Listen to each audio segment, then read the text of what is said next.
সাবেক প্রধানমন্ত্রী শেখ হাসিনার কন্যা সাইমা ওয়াজেদ পুতুলের প্রতিষ্ঠান সূচনা ফাউন্ডেশনের অস্তিত্ব খুঁজে পায়নি দুর্নীতি দমন কমিশন দুদক। জাতীয় রাজস্ব বোর্ড, এনবিআর এবং সমাজসেবা অধিদপ্তর থেকে পাওয়া ঠিকানা অনুযায়ী ধানমন্ডিতে সুধা সদন সহ বিভিন্ন স্থানে অভিযান চালান দুদক কর্মকর্তারা। এদিকে অবৈধ সম্পদ আর অর্থ আত্মসাতের অভিযোগে সাবেক এক প্রতিমন্ত্রী ও এক সাবেক এমপির বিরুদ্ধে মামলা করেছে সংস্থাটি। তাওহিদ সৌরভ জানাচ্ছেন বিস্তারিত। বেসরকারি সংস্থা সূচনা ফাউন্ডেশনের নামে রাষ্ট্রের অর্থ আত্মসাতের অভিযোগে সাইমা ওয়াজেদ পুতুলের বিরুদ্ধে অনুসন্ধান শুরু করেছে দুর্নীতি দমন কমিশন দুদক। সংস্থাটি বলছে, এনবিআর এর উপর প্রভাব খাটিয়ে ফাউন্ডেশনকে করমুক্ত সুবিধা পাইয়ে দিয়েছিলেন শেখ হাসিনা কন্যা সাইমা ওয়াজেদ পুতুল। সূচনা ফাউন্ডেশনের বিরুদ্ধে ওঠা এমন অভিযোগ নিয়ে কাজ শুরু করেছে দুদকের অনুসন্ধান দল।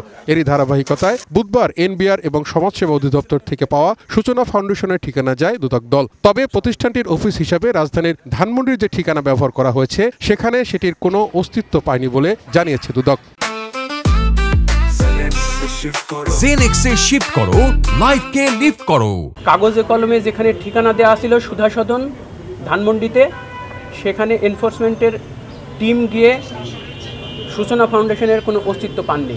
প্রায় 2 কোটি টাকা আত্মসাতের অভিযোগে সাবেক প্রতিমন্ত্রী আব্দুল ওয়াদুদ দারা এবং 8 কোটি টাকার অবৈধ সম্পদ পেয়ে সাবেক এমপি ধীরেন্দ্রনাথ শম্ভুর বিরুদ্ধে মামলা করেছে দুদক। 8,45,61,278 টাকার লেনদেন করে উক্ত টাকা স্থানান্তর, রূপান্তর ও হস্তান্তর করে শাস্তিযোগ্য অপরাধ করায় তাদের বিরুদ্ধে আর একটি মামলা রুজু হয়েছে। এদিকে সিঙ্গাপুর ও সাইপ্রাসে এসালম গ্রুপের $1 বিলিয়ন পাচারের অভিযোগ অনুসন্ধানে ইসলামী ব্যাংকের এমডি মনিরুল মাওলা সহ 25 জনকে তলব করেছে দুদক। আগামী 5, 6 ও 9 ফেব্রুয়ারি সংস্থাটির প্রধান কার্যালয়ে তাদের জিজ্ঞাসাবাদ করা হবে। তাওহিদ সৌরভ, এটিএন নিউজ, ঢাকা।